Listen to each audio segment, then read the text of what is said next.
Damian McDaniel, who will turn 23 this July, is still sitting in Kilby Prison without bond, waiting for his trial.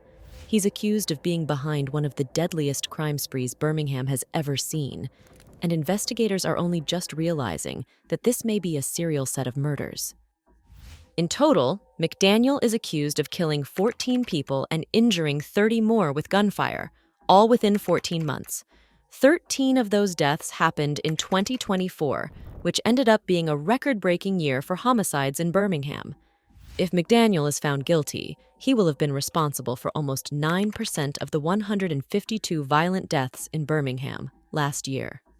The first victim of this deadly spree was firefighter Jordan Melton. Melton was only 29 when he died on July 26, 2023. He passed away at UAB Hospital after being shot, along with his fellow firefighter Jamal Jones at Station 9. They had just started their shift when a shooter came into the fire station through the bay door, which is usually left open for people needing help. Jones survived but was critically injured. He was later promoted to sergeant. Station 9 stayed closed after the shooting and didn't reopen until December 2023. Melton, also known as Chatto, was loved by many. Friends remember him as a young man with big dreams and a big heart. He had always wanted to be a firefighter and even hoped to be a fire chief one day. His friend Larry Williams said, "When Jordan loved you, you knew that he loved you. There was no room he could be in and you not know he was there." Interestingly, Melton had witnessed a murder in 2021 where a Hoover father named Eric Tyler Sledge Jr. was killed. The case went to trial, and the suspect, Larry Rollins, was acquitted after claiming self-defense. Police haven't said if this factored into their investigation of Melton's murder.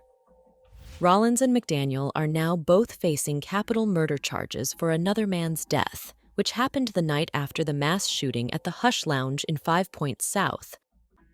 McDaniel also faces charges for Melton's death, which includes capital murder of a first responder.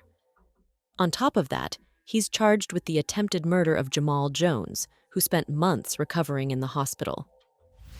Another one of McDaniel's alleged victims was Mia Nixon. Nixon was only 21 when she was shot outside her family's home in East Birmingham on January 10, 2024. Police found her unresponsive outside the house, and sadly, she was pronounced dead at the scene. McDaniel has been charged with intentional murder in her death. The third victim, Anthony Lamar Love Jr., was a 44-year-old husband and father from Alabaster who had worked at UPS for nearly 20 years.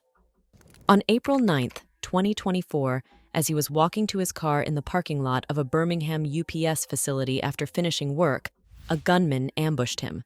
Around a dozen shots were fired, and Love collapsed, dying at the scene. McDaniel and Charles Darius Nance, 41, are charged with capital murder for Love's death, which police believe was a murder for hire. However, they haven't said who hired McDaniel or why. Mayor Randall Woodfin expressed the tragedy by saying, "Anthony Love Jr. did not deserve to die at his place of work, and Mia Nixon didn't deserve to die simply by being at home." In a different tragedy, Angela Weatherspoon, 56, Markeisha Gettings, 42, Stevie McGee, 39, and Larandis Anderson, 24, were all killed in a mass shooting on July 13, 2024, during an adult birthday party at the Trendsetters Private Club in Birmingham. 10 other people were injured that night.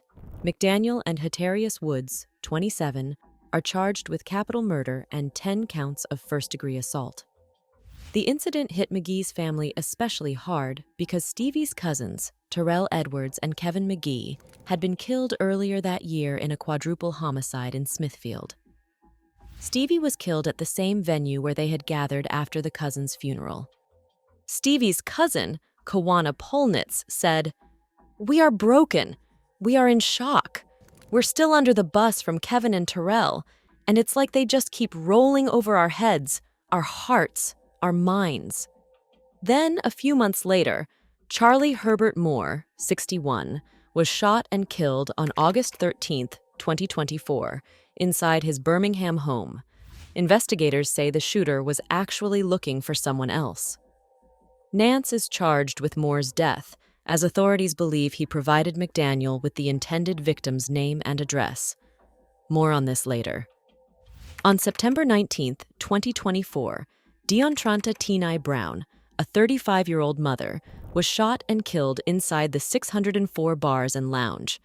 Police say she was just an innocent bystander. Her cousin, Anthony Gardner, spoke about the impact on the family, saying, "It's hit us pretty hard. With the funeral coming up, we're just trying to prepare ourselves." Brown, a Winona High School graduate, left behind a 14-year-old son. Just 2 days later, on September 21, 2024, there was another mass shooting outside the Hush Lounge in 5 Points South. This time, a horrific 4 people were killed: Carlos McCain, 27, Roderick Lynn Patterson Jr., 26, Anitra Holloman, 21, and Taj Booker, 27. 17 others were injured. Holloman, a single mother, was studying to become a teacher while working as a tax preparer for her family's business. Her mother, Candence Kemp, said, "Anitra was everything to our family. She was like the other mother." When the shooting happened, Booker reportedly protected Holloman. His brother, Jerome, recalled the heartbreaking moment when Booker, even after being shot, called out to check if he was okay and had shielded Holloman to protect her. Jerome wrote, "I seen my brother take his last breath." Both McCain and Patterson had previously been involved in criminal cases. McCain was acquitted of murder and attempted murder in 2017 for the shooting of 15-year-old Kelvon Julius, while Patterson had been charged with murder in 2021, but the case was dismissed due to uncooperative witnesses. Despite their pasts, McCain's obituary described him as a vibrant little boy, a fearless, strong warrior, a gentle giant with a beautiful soul. And then came the recent spree of murders. It was late on September 22, 2024, when 32-year-old Jamarcus McIntyre found himself walking down 81st Place South. What he didn't know was that several men had been waiting for him outside for almost 2 hours, watching and planning their attack. Among them were Damian McDaniel, Krishan Jamel McLemore Bruce, and Nequan Lawler, who were all ready to strike. Just before 9:30 p.m., a hail of gunfire erupted, with at least 30 rounds being fired at McIntyre. The city's gunfire detection system, ShotSpotter, picked up the shots, and police officers rushed to the scene. They found McIntyre unresponsive on the sidewalk, his body riddled with bullets. 2 other people, including a woman who was also found unresponsive but survived, were wounded in the crossfire. Chilling home surveillance footage captured the entire horrifying scene, showing the gunman stealing McIntyre's backpack after they killed him. Jefferson County prosecutors believe McDaniel and Lawler were 2 of the 3 shooters involved in the ambush. Despite the detailed video, the 3rd shooter has yet to be identified. The attack came less than 24 hours after another brutal mass shooting in the 5 Points South area, leaving the community shaken. Perhaps most shocking of all is that the investigation into McIntyre's murder revealed that it wasn't just a random act of violence. In fact, Birmingham police believed the victims in several of these cases were targeted, with some killings possibly tied to murder-for-hire schemes. Former Birmingham Police Chief Scott Thurmond had mentioned in the days following the 5 Points shooting that someone had likely been paid to kill one of the victims. As the investigation continued, more disturbing details emerged. It was discovered that McDaniel had allegedly been given information about McIntyre, as well as 2 other victims, Anthony Love Jr. and Charlie Moore, before their deaths. Court records showed that Nance had provided McDaniel with details about Love and Moore, both of whom were also killed in targeted attacks.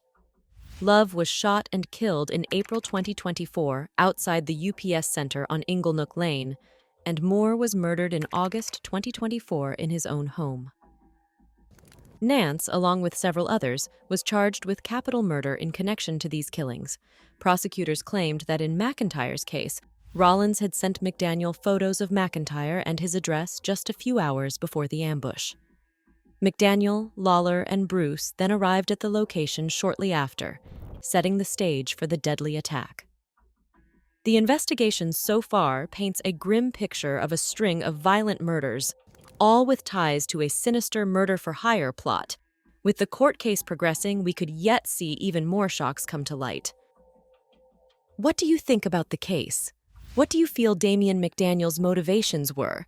Let us know in the comments below. Also, don't forget to like the video and subscribe to the channel. See ya!